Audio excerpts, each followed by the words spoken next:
तो बात उठती है कि सत्यमेव जयते से। रामायण में आप लोग पढ़े होंगे कि धर्म न दूसर सत्य समाना।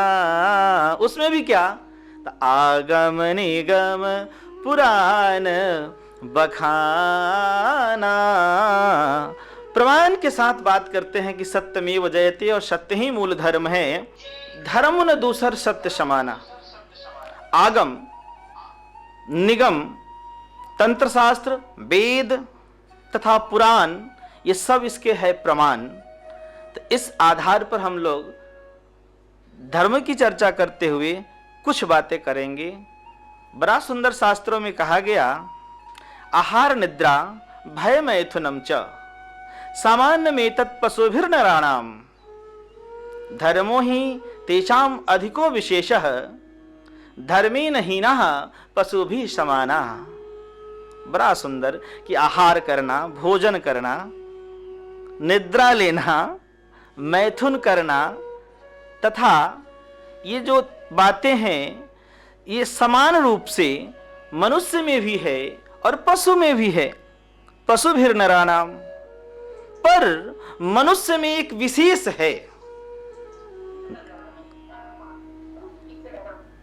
मनुष्य में एक विशेष है क्या कि धर्मो ही तेषाम अधिको विशेषा। अधिक यही है मात्र कि धर्म, अधिक मात्र यही है कि धर्म अधिको विशेषः। और अगर ये नहीं है, ये जो मात्रा है अधिक मात्रा, ये अगर नहीं है जिस प्राणी में, उसको कहते हैं धर्मेन हीनाः, धर्म से हीन होने के कारण पशु भी समानाः, कि पशु के समान है।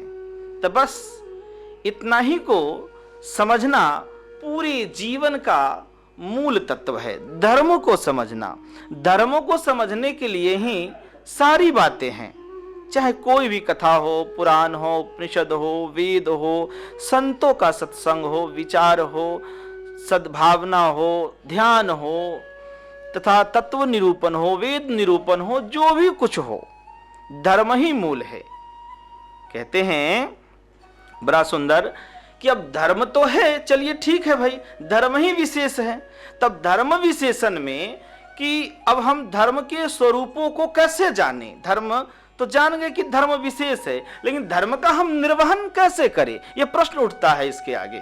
धर्म का अब हम निर्वहन कैसे करें, धर्म का निर्वहन कैसे करें, तो कहते हैं धृति क्षमा दमो अस्ते। ध्यान देने योग्य बात है कि धृति क्षमा दमो अस्ते शौचम इंद्रिय निग्रह धीर विद्या सत्यम अक्रोधो दशकम धर्म लक्षणम। ये 10 लक्षण धर्म के कहे गए हैं शास्त्रों में। मनुस्मृति के अध्याय 6 का श्लोक 92 में बड़ा सुंदर ढंग से इसकी व्याख्यान की गई है कि ऐसे तो कहा ही गया है धारयति इति धर्मः, जो धारण करने योग्य जो चीजें हैं, बातें हैं, तत्वें हैं, तथा युक्तियां हैं, नियमें हैं, सिद्धांतें हैं, वो धर्म है। तो पहले कहते हैं इसमें धृति की चर्चा करते हैं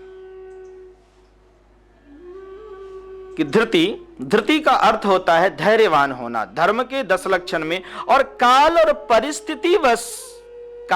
परिस्थितिवश थोड़ा सा इसे जो उतार चढ़ाव करने की जो कला जो जानता है वो और सर्वोत्तम है। तो इसे 1-2 दिन के सत्संगों से समझ में ये बातें नहीं आती। इसके लिए हमें बहुकाल करो सत्संगा, बहुत कालों तक सत्संग करना पड़ेगा। ठीक है, तो धृति पहले हमें ये 10 को समझना है। तो पहले क्या है धृति, फिर क्षमा, तो यानी धैर्यवान बनना है। किसी भी चीज में जब व्यक्ति कोई चीज अगर सीखता है या पालन करता है या जो भी, उसमें बड़े से बड़े कठिन से कठिन परिस्थितियों में भी स्थिर, चाहे कुछ ही क्षण के लिए ही सही, स्थिर रहने की कला अगर नहीं आता, धैर्य की कला नहीं आता, धैर्य धारण करने की विधियां नहीं आती, तो वो अपने जीवन में सफल होने में वंचित रह जाता है। कहते हैं धृति पहले, उसके बाद क्षमा। ये बहुत बड़ी बात है कि हम सबों को क्षमावान बनना है। क्या बनना है? क्षमावान। और क्षमा का बहुत बड़ा सूत्र है। क्षमा का अपना एक अलग अलग कंडीशन है, अलग अलग पड़ाव पर अलग अलग कंडीशन है। तो क्षमा, अगर मान क्षमा की यहां तक बात आती है तो विद्यार्थी है, गलती करता है, उसे आप मारते भी है, क्षमा भी करते हैं, बच्चे हैं, पुत्र हैं, पत्नी है, आदि आदि इसमें चलता है थोड़ा बहुत उतार चढ़ाव। लेकिन अगर जहां कोई अधिक आपके धर्म का हनन करे, आपके परिवार का हनन करे, तो फिर वहां क्षमा करना उचित नहीं बनता है। इसीलिए थोड़ा विचार सत्संग आदि करते हुए ही इस सबों पर हमें धीरे धीरे निर्वहन करने का ज्ञान हम में समाहित होने लगता है। ठीक है विभा? इस प्रकार से धृति, क्षमा। उसके बाद कहते हैं दमो। दमो का तात्पर्य यहां है मन को नियंत्रण करने का। तथा अस्ते, अस्ते का तात्पर्य होता है, अगर हम आप लोगों से आग्रह करेंगे कि अगर हो सके तो आप लोग कागज कलम अगर लेकर बैठेंगे तो ये लाभकर होगा, जो कम से कम किस किस बिंदुओं पर, किस किस बातों पर कैसे कैसे चर्चा हुई, तो कुछ कुछ चीज़ भी अगर आप लोग लिख पावें तो वो बाद में बहुत अच्छा काम आएगा। एक जगह हमने सुभाषितानी ग्रंथ में पढ़ा है कि कोई भी चीज़ें एक बार में मनुष्य में तो उतरता नहीं, इसीलिए अगर उसे कम से कम 100 बार अगर सुना जाए तो यानी कि बहुत दिनों तक याद रहता है। अगर उसी चीजों को अगर 1000 बार सुना जाए तो जल्दी दिमाग से नहीं जाता, वो बहुत दिनों तक, बहुत ज्यादा दिनों तक याद रहता है, जल्दी भूलता नहीं है। यानी जो भी व्यक्ति कोई भी चीजें याद करता है, जो सीखता है, वही जानता है कितना मेहनत से सीखता है। तो गुरु जी जो कुछ बोलने का प्रयास कर रहे हैं तो बड़ी हम मेहनत से प्रयास कर रहे हैं। तो हम ये चाहते हैं कि कुछ न कुछ चीज जो हमारे द्वारा बताया जाए, मैं चाहूंगा आप सब परिवार सुने और इस सत्संग का आनंद ले, ज्ञान का आदान प्रदान करेंगे।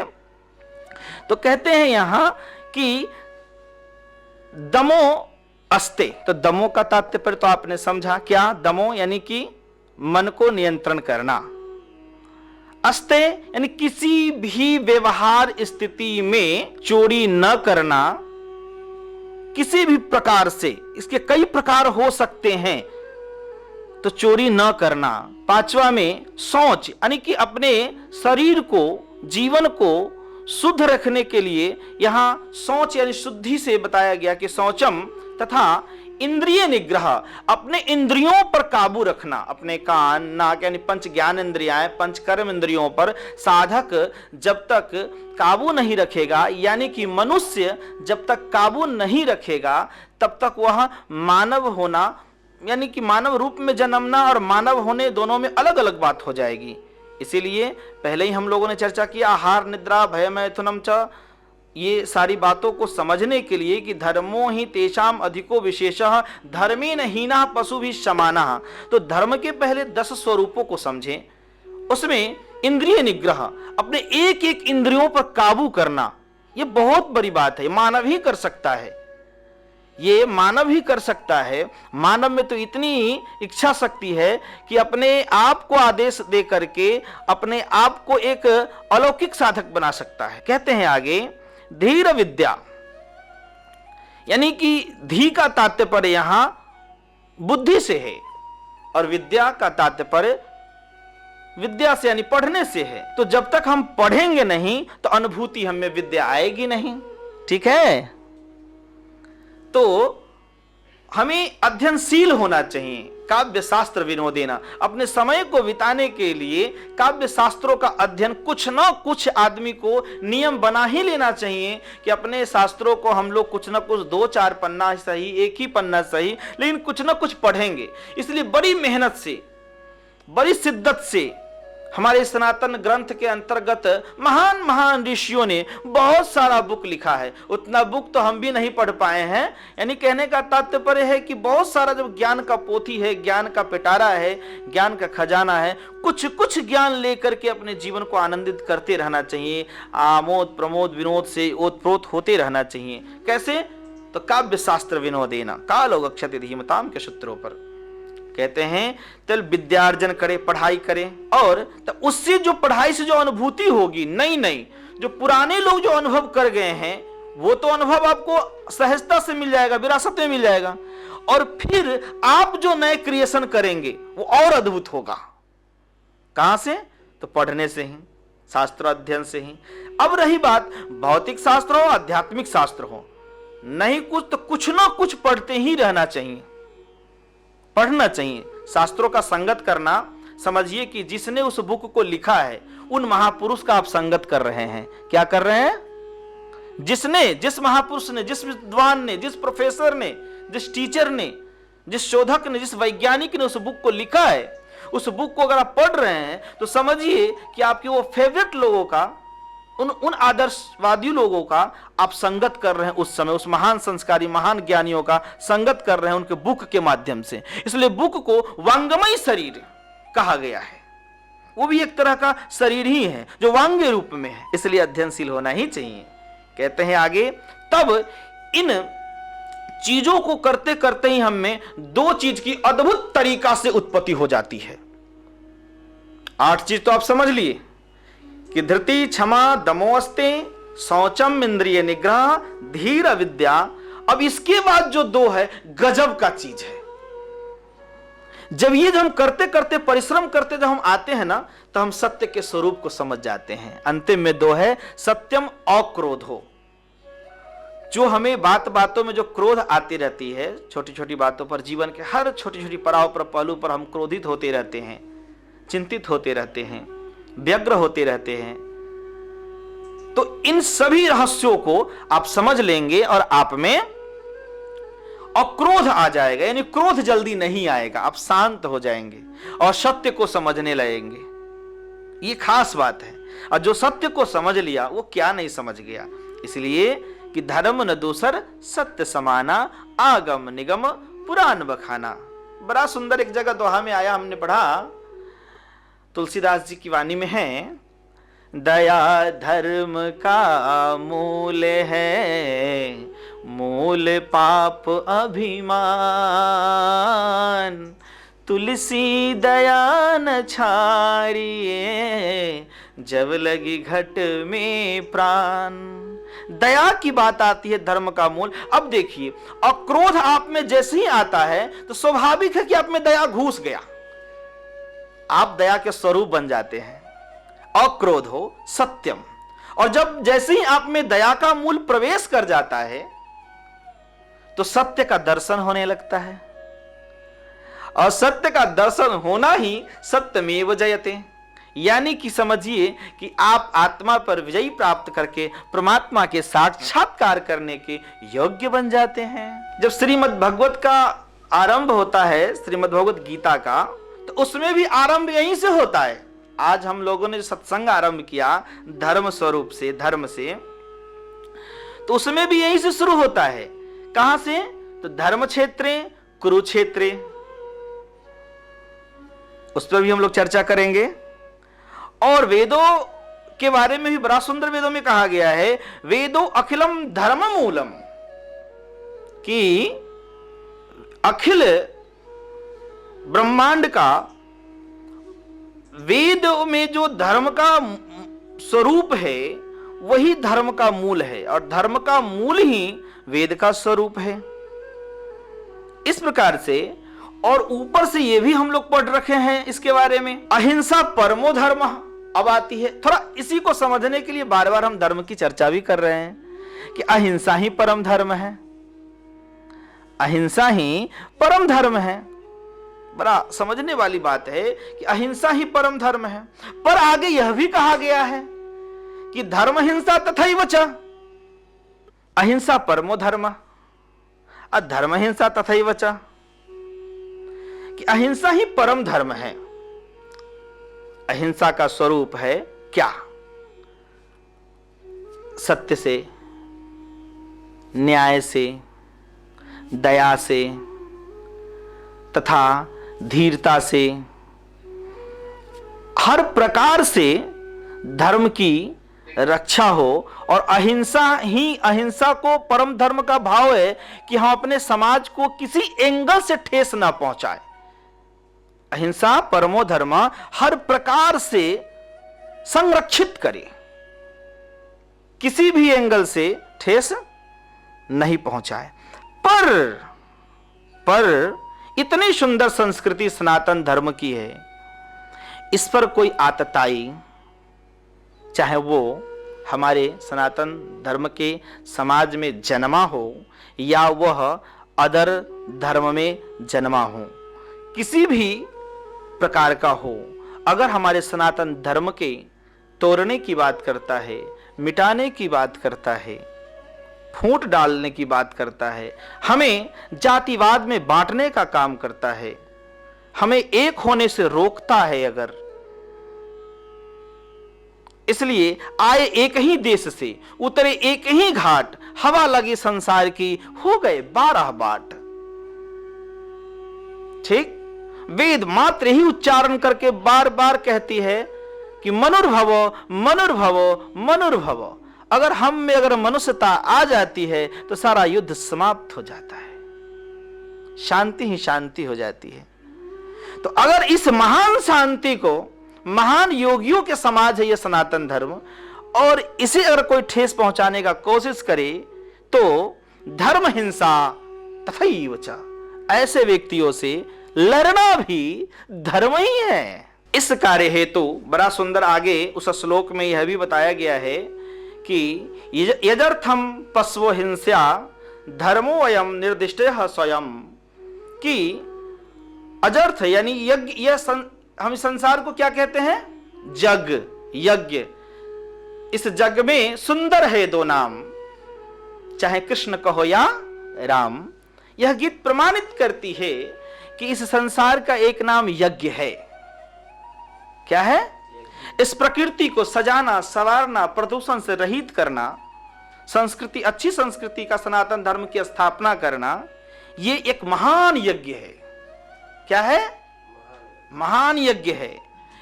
यजर्थम पश्वो हिंसया, कि अगर इस महान यज्ञ को रोकने में कोई बाधा करता है तो उसे पशु के समान समझ करके थोड़ा मोड़ा दंड देना भी उचित है।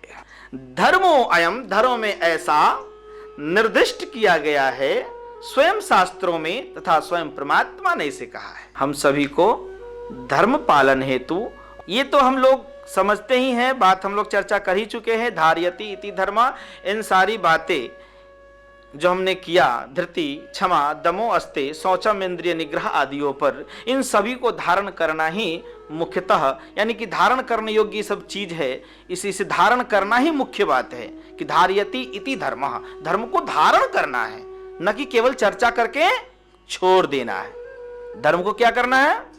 धारण करना है, न कि केवल चर्चा करके छोड़ देना है। छोड़ देने से ठीक नहीं होगा। तो हम लोग थोड़ा सा गीता की ओर जा रहे थे उस समय, तो गीता में चर्चा धर्म से ही शुरू होती है ना। धर्म क्षेत्रे कुरुक्षेत्रे समवेतायुत्सवः, तो धर्म क्षेत्र से शुरू होता है। इसका अभिप्राय 2 है। एक कि ये जो गीता है ये केवल कौरवों और पांडवों की युद्ध मात्र नहीं है, यह अंतःकरण की धर्म की बातें करता है। बाह्य धर्म के साथ साथ अंतःकरण की धर्म की बात करता है। इसलिए कि शरीर को जहां क्षेत्र कहा गया है उसी जगह आत्मा को क्षेत्रज्ञ भी कहा गया है इसी गीता में।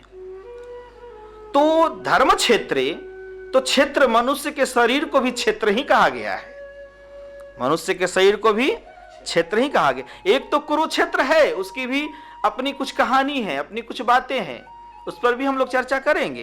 पर यहां अभी हम लोग अध्यात्म की ओर थोड़ा बढ़ते हैं कि धर्म क्षेत्र, और इस धर्म क्षेत्र में विजय प्राप्त कौन करता है?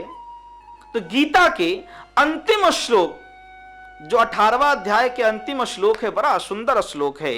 यत्र योगेश्वरः कृष्णो यत्र पार्थो धनुर्धरः, जहां कृष्ण है, जहां धनुर्धारी गांडीवधारी जहां अर्जुन है, यत्र श्री विजयो, वही श्री है, वही विजय है, वही ऐश्वर्य है, भूति है। ध्रुवा नीतिर मतिर ममा, कि वही ध्रुव नीति है, साधारण नीति नहीं है। कौन नीति है? ध्रुव नीति, यानी अटल नीति, कभी नष्ट नहीं होने वाली नीति, परम धर्म। ठीक है, तो स्वाभाविक है, तो नीति ही तो धर्म कहलाती है, सिद्धांत ही तो धर्म कहलाता है, नियम ही तो धर्म कहलाता है। इसलिए भूतिर ध्रुवा नेतिर, इस प्रकार से जो ध्रुव यानी सत्य अटल नीति है, ऐसा नीति ही जहां हो तो वहां विजय स्वाभाविक है। तो जिस व्यक्ति में ये सारे लक्षण होते हैं, वो मनुष्य अपने पंच महाभूतों पर विजय प्राप्त करके आत्मा का दर्शन कर लेता है। बोलिए श्यावर रामचंद्र की जय। बड़ा सुंदर ऐसा भी वर्णन आया है धर्म पर। गीता की बात तो समझ आई हमें, धर्म से शुरू होकर धर्म पर समाप्त भी होता है, इधर उधर कहीं जाता ही नहीं है, धर्म ही मूल है। और कहते हैं धर्म एवं हतो हंति धर्मो रक्षति रक्षितः। कितना सुंदर हमारे ऋषियों का जितना बड़ाई किया जाए, जितना कुछ माने जितना धन्यवाद कहा जाए, माने बड़ा हम गौरवान्वित अपने आप को अनुभव करते हैं जब ये सोचते हैं कि हिंदू सनातन धर्म में जन्म लिए हैं। इतना सोचने मात्र से पूरा अंग अंग एकदम प्रफुल्लित हो जाता है कि हम कितने भाग्यवान हैं। आप लोग भी ऐसा ही सोचेंगे, ठीक है? बहुत भाग्यवान है आप लोग, अहो भाग्य।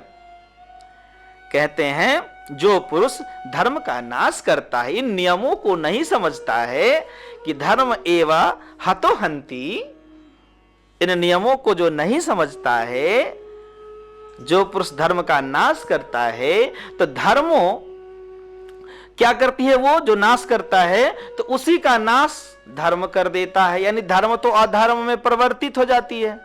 तो जैसे ही धर्म अधर्म में परिवर्तित हो जाएगी तो स्वाभाविक है कि उस जीवात्मा का, उस मनुष्य का नाश हो जाएगा।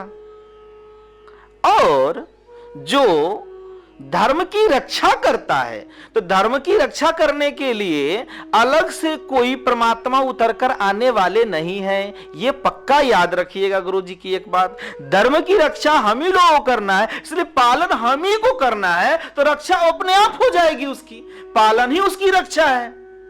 अब इससे ज्यादा दिमाग क्या लगाना है?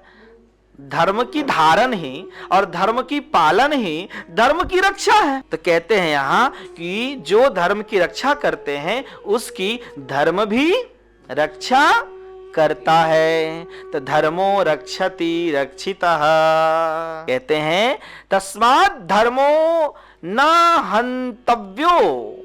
बड़ा सुंदर ढंग से व्याख्यान करते हैं, इसलिए कि मारा हुआ धर्म कभी हमको न मार डाले, यानी जिस धर्म का हम नाश करेंगे, धर्म से विचलित होंगे, धर्म पर नहीं चलेंगे, तो वो मुझे मार डालेगी। पहले भी व्याख्यान हो चुकी है।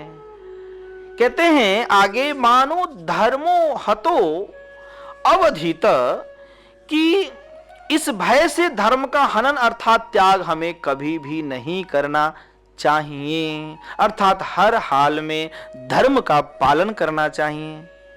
ठीक है? और ऐसे भी इस सब कुछ को छांटते काटते लाते लाते रामायण में बड़ा सुंदर शब्दों में कहा, प्रगट चारि पद धर्म के कलिमहु एक प्रधान, जेन केन विधि दीन है दान करई कल्याण। इस सब को लाते लाते लाते लाते लाते लाते तुलसी बाबा ने उत्तर कांड में, वो भी प्रथम में नहीं लास्ट में, उत्तर कांड में कहते हैं कि प्रगट चारि पद धर्म के। अब सब कुछ छांटने के बाद मात्र 4 पद बच जाता है धर्म का, कि प्रगट चारि पद धर्म के। उसमें भी तुलसी बाबा कहते हैं कि कलिमहु एक प्रधान, कलयुग में मात्र एक प्रधान है। क्या बनो? देव बन जाओ, यानी दानी बन जाओ। इसलिए कि देव ही दे सकता है कुछ, इसीलिए कहते हैं कि प्रकट चारि पद धर्म के कलिमहु एक प्रधान, एन केन विधि दिन्नई दान करे कल्याण। तो दान देने का अभिप्राय, दान देने का अभिप्राय केवल पैसा से नहीं है, पैसा भी है पर केवल पैसा से नहीं है। जैसे अगर हम शरीर को आहार केवल अगर हम एक ही फ्रूट दे, एक ही अन्न दे और तरह तरह का अन्न न दे, शरीर में और तरह तरह की कमियां हो जाएगी और धीरे धीरे हम बीमार से और बीमारी ग्रस्त हो जाएंगे। ठीक उसी तरह से मनुष्य देना, जिसके पास जो है, जिसके पास जो है वो देना सीख जाए। अगर मेरे पास धन है तो चलो कुछ काटकर धर्म के वृद्धि के लिए धन देते हैं। अगर मेरे पास कुछ विचार है तो धर्म के वृद्धि के लिए, समाज के सेवा के लिए, गरीबों के लिए, बीमारों के लिए, समाज की एन केन प्रकारे ना, जिसके पास जैसे सेवा देना है, दान देना है। क्या करना है? दान देना है।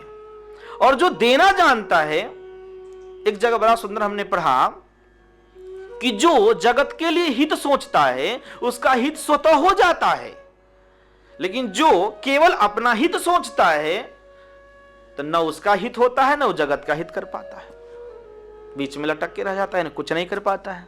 ठीक है, तो इसीलिए देना यानी दान करना सीख जाए। कलयुग में मात्र एक दान करना सीख जाए।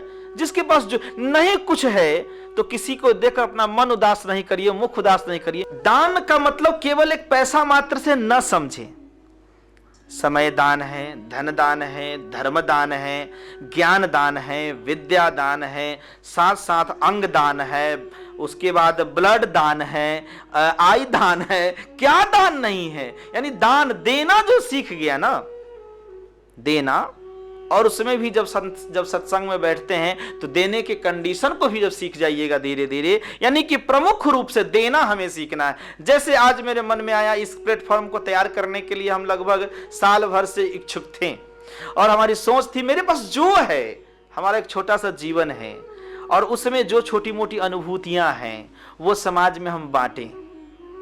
ठीक, देने का भाव हुआ तो बस देना है। जो देना केवल स्वभाव में लाना है ना, देखिए ना, ऐसे ही प्रकृति के गजब सा अलौकिक आनंद का अनुभव करने लगेंगे और सृष्टि का एक अलौकिक दिव्यता निर्माण होगा सृष्टि में। इसलिए प्रकट चारि पद धर्म की कलिमहु एक प्रधान। धर्म का 4 चरण है। कौन कौन सा है? तो सत्य, दया, तप और दान, ये 4 है। तो सत्य, दया, तप और दान। अगर इसमें भी व्यक्ति केवल एक को मूल मान ले, दया का दान करना है, दया में जब दया आने लगेगा ना तब सब कुछ, जो भी कुछ आपके पास है वो सब लोगों में। और ऐसा भी आप लोग पढ़े होंगे सुभाषितानी में या बहुत सारा कई जगह यह श्लोक आप सुने होंगे, बड़ा सुंदर भाव है कि अयम निजः परोवेति गणना लघु चेतसाम। ऐसा जो सोचता है यह मात्र हमारे लिए है, मेरे सुख के लिए है। ये निज, अयम निजः, यह मेरा है। परोवेति, ये दूसरे का है, बस दूसरे का है। यानी कि अपना जो चीज है वो भी दूसरे का नहीं, कभी नहीं हो सकता, वो अपना अपना ही है। और दूसरे, कुछ लोग ऐसा भी सोचते हैं कि दूसरे का भी चीज हमारा ही है लेकिन हमारा चीज उसका कभी नहीं होगा, है ना। इस तरह की भावनाएं अगर रखते हैं और मेरा तेरा भी करते हैं तो कहते हैं गणना लघु चेतसाम। ऐसा सोचने वाली जो चेतना है, जो बुद्धि है, वो लघु है। ऐसा सोचने वाला जो प्राणी है वो लघु है, यानी कि छोटे विचार के हैं। पर समाज निर्माण देने से होगा। क्या करने से होगा? देने से होगा। तो जब तक समाज को, दुनिया को अपना नहीं मानेंगे तो आप देंगे नहीं। इसीलिए पहले कहते हैं अपना मानने को। उदार चरितानाम, आहा, उदार चरितानाम तो वसुधैव कुटुंबकम। तो उदार चरित्र यानी सब अपना है। सारे इस वसुधा, इस पृथ्वी पर निवास करने वाले जो जीव जंतु है सब हमारे हैं। हम जब सबकी रक्षा करेंगे तो सब मेरी रक्षा करेगा। अगर प्रकृति के विरुद्ध में कोई जाता है तो उससे लड़ना भी धर्म है, पहले ही बता गया। ठीक, कि धर्म हिंसा तथैव च, अहिंसा परमो धर्म, धर्म हिंसा तथैव च। दोनों पाठ को याद रखना है, केवल एक बात नहीं याद रखना है। यानी कि मान लिया जाए कभी कभी अगर बच्चे को पढ़ाते हैं तो कभी कभी प्यार से काम चलता है, तो कभी कभी अगर थोड़ा सा आप डरा भी देते हैं उससे भी वो बहुत जल्दी से सबक याद करने लगता है ना। इसीलिए दोनों जरूरी है। जब गीता में थोड़ा सा हम लोग प्रवेश किए हैं धर्म क्षेत्र से, कुरुक्षेत्र से, तो आइए थोड़ा सा हम लोग रामायण में भी प्रवेश करते हैं। रामायण अपने आप में एक अद्भुत है। रामायण का अर्थ ही है, सब लोग जानते हैं, राम रूपी आईना में अपने आप को देख करके राम सा बनाने की जो प्रक्रिया है उसी का नाम रामायण है। ठीक है, समझ पा रहे हैं? राम रूपी आईना में, दर्पण में अपने आप को देख करके राम सा बनाने की जो प्रक्रियाएं हैं, जो सूत्रें हैं, उसी का नाम रामायण है। रामायण के प्रथम मंगलाचरण में ही बड़ा सुंदर वर्णन है। क्या? वर्णानाम अर्थ संघानाम रसानाम छंदसामपि मंगलानाम च कर्तारौ वंदे वानि विनायकौ।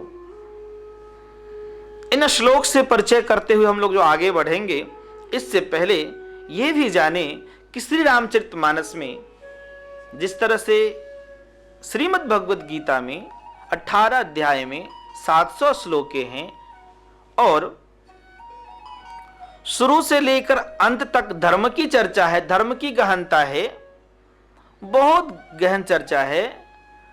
और रामचरितमानस में जरा गौर से गोता लगाकर देखेंगे तो इसमें भी वही बातें हैं जो आप लोग गीत सुने होंगे, बड़ा सुंदर है। हमें निज धर्म पर चलना सिखाती रोज रामायण। रामायण भी हमें धर्म में ही घुसाता है, धर्म की यात्रा कराता है। ठीक है, कि हमें निज धर्म पर, मानव रूप धर्म पर, जो मानवीय धर्म है, निज यानी मेरा धर्म, हमें निज धर्म पर चलना सिखाती रोज रामायण। उस धर्म सिद्धांतों को समझने के लिए रामायण में 7 कांड है। 7 कांड में ये बड़ा सुंदर रामायण रूपी नौका में बैठकर, रामायण रूपी धर्म नौका में बैठ करके व्यक्ति भव से पार जा सकता है। 7 कांड है इसमें। 7 कांड हमें कहाँ ले जाती है? तो हमारे शरीर रूपी नौका में, और शरीर रूपी नौका में फिर 7 पड़ाव है जो वेदों ने कहा है। अथर्ववेद में लिखा गया है कि राम तक पहुंचने के लिए अष्टचक्रा नवद्वारा देवानाम पूर्व अयोध्या। जिस तरह से इसमें 7 कांड है, उसी तरह वेदों ने उसमें कहा 8 चक्र। तो मूल रूप से 7 चक्र ही होते हैं, और एक चक्र अनाहत जो ब्रह्म का वाणी सुनाई देता है उसे कहते हैं। ठीक है, तो ये सप्त जहाज है, ये जो हम अपने में प्रवेश करा करके, उसमें भी क्या? तो साधनात्मक रूप से रामायण में एक तरफ अध्यात्म का गोता है तो दूसरे तरफ से चरित्र का महान दर्शन है। एक तरफ चरित्र का महान दर्शन जो हमें चरित्रवान बनना है, दूसरे तरफ हमें आध्यात्म की भी गोता लगाना है, और इतना ऐसा गोता लगाना है कि परमार्थ के तत्वों को समझ जाना है। क्या कहते हैं? राम ब्रह्म परमार्थ रूपा अविगत अलख अनादि अनूपा। कि परमार्थ को समझना यानी देना है, केवल देना है, देना ही सीखना है। तो राम ब्रह्म परमार्थ रूपा, यहां परमार्थ ब्रह्म का स्वरूप है, यहां परमार्थ ब्रह्म का स्वरूप है। रही बात अगर संसार में अब देते हैं, कुछ ना कुछ देते हैं, तो किसको देते हैं? परमात्मा से आपने लिया है, प्रकृति से आपने लिया है, पुनः प्रकृति और परमात्मा को ही तो देना है। किसे देना है? जिससे आपने लिया है उसी को तो देना है ना। तो यहां क्या कहते हैं परमार्थ स्वरूप में कि राम ब्रह्म, राम का जो स्वरूप है वो परमार्थ है, यानी राम को जान जाना परमार्थ को जान जाना है, परमार्थ को जान जाना ब्रह्म राम को जान जाना है। राम ब्रह्म परमार्थ रूपा अविगत, जिसे साधारण बुद्धि से नहीं जाना जा सकता, कहते हैं अविगत, जिसके गत के बारे में नहीं जाना जा सकता, अविगत, जो अविगत है, अविगत अलख, जो अलख है, जो नहीं देखा जा सकता, अलख अनादि, जो अनादि है, आदि अंत से जो रहित परमात्मा है, तो अविगत अलख अनादि अनूपा, जिसकी किसी भी चीज से उपमा नहीं दी जा सकती, ऐसे राम ब्रह्म को समझने के लिए बड़ा सुंदर सूत्र दिया गया है रामायण में। क्या? सकल विकार, समझने के लिए क्या कहा गया है? सकल विकार रहित गत भेदा। आहा, अद्भुत। राम को समझने के लिए क्या करना पड़ेगा? जो अव्यक्त है, जो अविगत है, अगोचर है, अनंत है, अखिल ब्रह्मांड के नायक, कि अविगत अलख अनादि अनूपा, जिसकी कोई उपमा नहीं है, उसे जानने के लिए बड़ा सुंदर सूत्र है। क्या? सकल विकार हमें होना है। क्या होना है? सकल विकार रहित, है ना? गत भेदा, गत भेदा अर्थात जहां सारी भेदे मिट जाए। रामायण हमें यही कराती है, जहां सारी भेदे मिट जाए, है ना? अद्भुत। राम का दर्शन उसी में है जब सारी भेद, आहा, भेद का तात्पर्य दो है। एक तो संसार में जो इतने आरी डरेर भेद भावना है ऊंच नीच की, वो मिटाना। दूसरी, ईश्वर के रहस्य को जान जाना भी, है ना, गत भेदा है। यानी भेद को, भेद यानी रहस्य, भेद को रहस्य भी कहते हैं। तो ईश्वर के रहस्य को जान जाना, ये कब होगा? जब आप, भागवत का एक सूत्र है बड़ा सुंदर, क्या? दयया सर्वभूतेषु संतुष्टया येन केन वा सर्वेन्द्रिय उपशांत्या च तुष्यातु जनार्दनः। व्यक्ति अगर राम का दर्शन करना चाहता है, जनार्दन का दर्शन करना चाहता है, तो पहले उसे गत भेद होना पड़ेगा, अर्थात सारी भेदों से उठना पड़ेगा। ऊंच नीच, छुआछूत, झूठ फूस तथा अंधकार तथा अज्ञान, इन सब भेदों से उठना पड़ेगा। और जब भेद का पर्दा उठेगा तब पता चलेगा, आए एक ही देश से, उतरे एक ही घाट, हवा लगी संसार की, हो गए 12 बाट। ठीक है? इसीलिए बड़ा सुंदर वो सूत्र क्या कहता है कि, श्लोक तो हमने कह दिया, कुछ लोग समझ गए इसमें श्लोक का शब्दार्थ। कहते हैं दयया सर्वभूतेषु, ईश्वर दर्शन का यह सूत्र है। क्या है? दया सर्वभूतेषु, कि सभी जीवों पर, भूत मने सभी जीवात्मा, भूत मने पंच महाभूतों से बनने के कारण ही आप सब भूत कहलाते हैं। हाँ, दया सर्वभूतेषु, सभी जीवों पर, भूत मने सभी जीवों पर जो दया करता है ना, यानी जो देता है। दया करिएगा, दीजिएगा भाई, स्वाभाविक बात है, जब दया होगा तो देवे करिएगा, दाने करिएगा, जो भी दीजिएगा, लेकिन दीजिएगा। तो दया सर्वभूतेषु, उसके बाद आपका एक पहला सूत्र था, दूसरा, उसमें 3 सूत्र उसमें बड़ा सुंदर है। दूसरा है कि संतुष्टया येन केन वा, जीवन निर्वहन में जैसे भी निर्वहन हो जाए उसमें संतुष्ट रहे, है ना? जैसे भी शरीर जीवन निर्वहन हो जाए उसमें संतुष्ट रहे, कि संतुष्टया येन केन वा, येन केन, जैसे तैसे, जो जैसे भी रहे उसमें संतुष्ट रहे। संतोषम परम सुखम के सूत्र पर है। ठीक है? तो दयया सर्वभूतेषु संतुष्टया येन केन वा। अब बड़ा सुंदर शब्द तीसरे सूत्र में कहते हैं कि इन दोनों को सही से पालन करने के लिए तीसरा को समझना होगा। क्या? कि सर्वे इंद्रिय उपशांत्या च, अपने सारे इंद्रियों पर काबू करना होगा। उसके लिए आपको ध्यान, मेडिटेशन और सत्संग करना पड़ेगा, है ना? तो सर्वे इंद्रिय उपशांति यानी विशेष शांति करना पड़ेगा।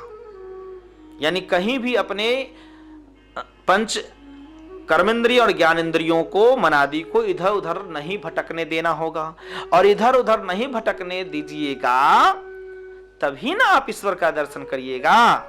क्या?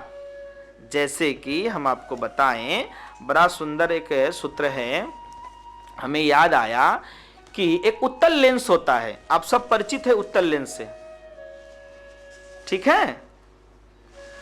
एक उत्तल लेंस होता है। तो जब उस मैग्नीफाइंग ग्लास के बारे में थोड़ा सा हम लोग अभी जानते हैं, वो बहुत बड़ा सूत्र हमें इसमें दिखा है। इसीलिए किस यहां से हमें यह सूत्र दिखा है कि सर्वे इंद्रिय उपशांत्याच, इसलिए याद आ गया है थोड़ा।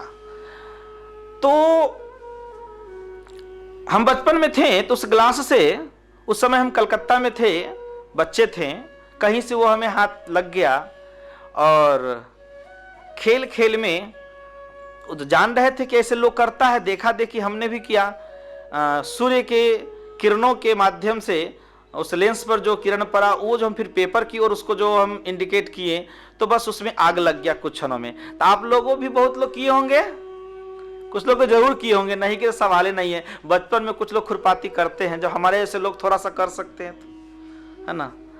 तो लग गया। तो समझिए, अगर उस लेंस को, उस उत्तल लेंस को आप लोग जानते होंगे लगभग कितने मिनट कागज के सामने रखने पर सूर्य की किरण के माध्यम से कितने देर में लगभग आग लग सकती है। अगर उसी लेंस को मान लिया जाए, ये पेपर है, मेरे हाथ में लेंस है, इधर रिमोट है कैमरा का, फिर मान लिया जाए न लेंस है, ठीक है, और ये पेपर है और सूर्य का किरण इस पर पड़ रहा है, पर हम इसे ऐसे ऐसे बार बार करें, ठीक है ना? सुबह से शाम हो जाएगा पर हमें नहीं लगता है कि इस पेपर पर आग लग पाएगा। नहीं लगेगा ना? एकदम राइट। अगर उसी लेंस को लगभग 4 मिनट के लिए अगर एक ही जगह अगर केंद्रित करके एक ही बिंदु पर अगर रखा जाए तो क्या हो जाएगा? आग लग जाएगा, ठीक है ना? उसी प्रकार ध्यान के माध्यम से और सत्संग के माध्यम से हमारे संपूर्ण इंद्रियाएं केंद्रित होने लगती है, सही दिशा में प्रवाहित होने लगती है। सर्वे इंद्रिय उपशांत्याच, जब ऐसा होता है ना तो फिर जीवन में एक अद्भुत आग लग जाता है। अर्थात तो सत्यासु जनार्दना, अर्थात जनार्दन का दर्शन हो जाता है। आशुतोष भगवान कृपालु तुरंत कृपा कर देते हैं। तो सत्याशु जनार्दना, जनार्दन का दर्शन हो जाता है, तुरंत दर्शन देते हैं, कृपा करते हैं। तो उसी तरह से थोड़ा सा हम इस पर प्रकाश डालेंगे। इसी सूत्र के आधार पर विद्यार्थियों के लिए भी अगर जो कोर्स, हमें याद आई एक छोटी सी कभी कथा पढ़े थे, सुभाष चंद्र बोस जी जब आईसीएस की परीक्षा देने यानी पढ़ाई करने गए थे वो लंदन, तो जो 4 साल की पढ़ाई उस समय वो होती थी अंग्रेजों के लिए, वो मात्र 9 महीने में आईसीएस की परीक्षा पास करके और वहां की नौकरी फिर छोड़ करके और भारत में अपने देश की सेवा के लिए आए और लाखों लोगों ने उनका स्वागत किया। कहने का तात्पर्य है 4 साल की जो चीजें थी उन्होंने 9 महीना में, यानी वही पढ़ के उस समय लोग कलेक्टर बनते थे, है ना?